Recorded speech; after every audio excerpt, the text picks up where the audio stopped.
So here's a story about the choices we make and the events that influence them.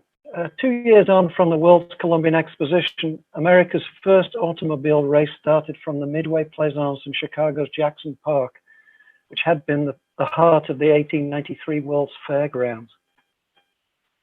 Only two vehicles completed the 54-mile round trip that took place on a snowy day like today in Chicago. A gas-powered vehicle won. An electric car was the runner-up.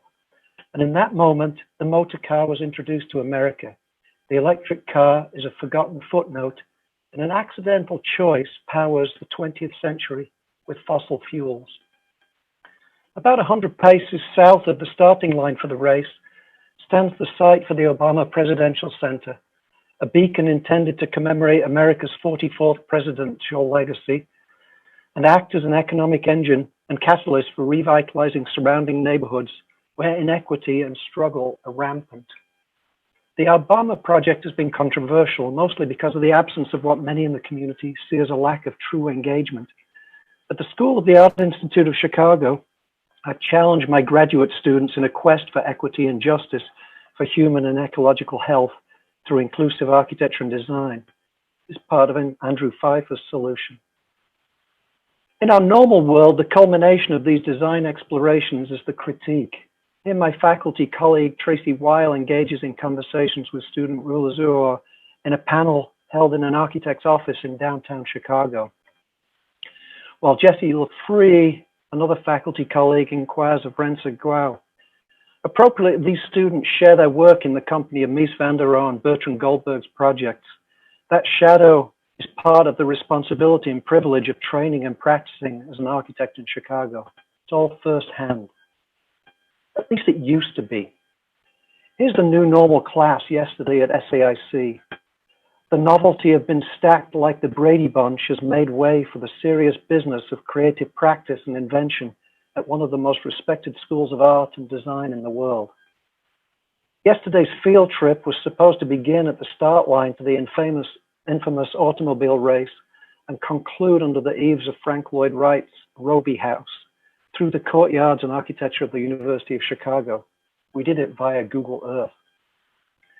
My faculty colleagues, Tracy Weil and Jessie Lefree, are both PechaKucha alumni who graduated during the last Great Recession and had few job prospects in their chosen field. When they entered the workplace, they very quickly realized that it was necessary to have a plan B. A decade or so on from that, they're now respected members of the design community, have engaged as leaders in their own right. Jessie has taken the opportunity to travel to 58 countries, win a Golden Gloves boxing championship, also managing to transition from technical assistant to prime architecture jobs and teaching. But that's part of a plan. And with that plan, there's a plan B.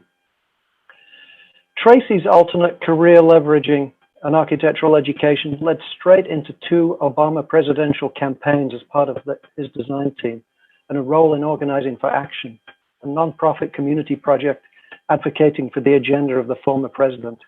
Here's an instance of design and advocacy for social good, designing healthy communities, if you will. Sound topical? The choices that Plan Bs that Jessie and Tracy had in their arsenal may be as elusive as an in-person graduation ceremony will be to the class of 2020.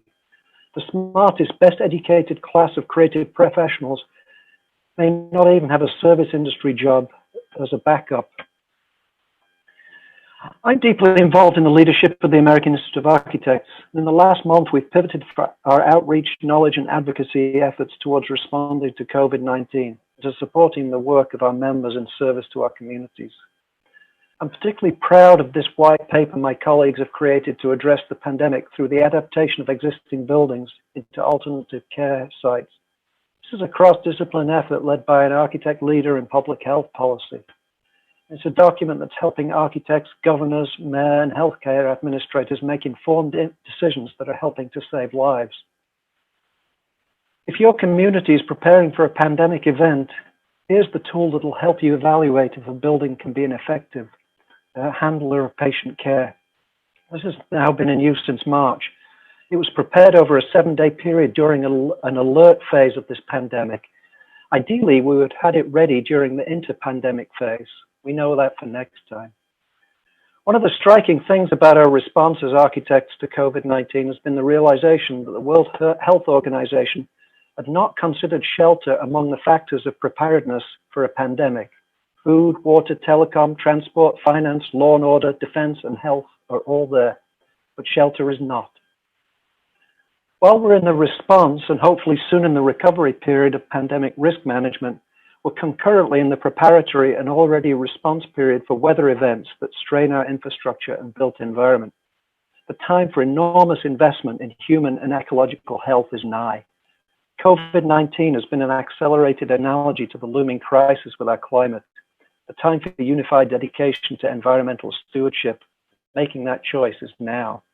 During the Great Depression, the Works Progress Administration chose to make monumental investment in America's infrastructure and arts, and it's our societal responsibility to do the same now. The WPA was a big project. This one is bigger. The gasoline-powered vehicle that won that race in Chicago in 1895 has a lot to answer for. We've spent a century and a quarter since relying on fossil fuels, and the outcome is not good. It's time right now to make a choice again.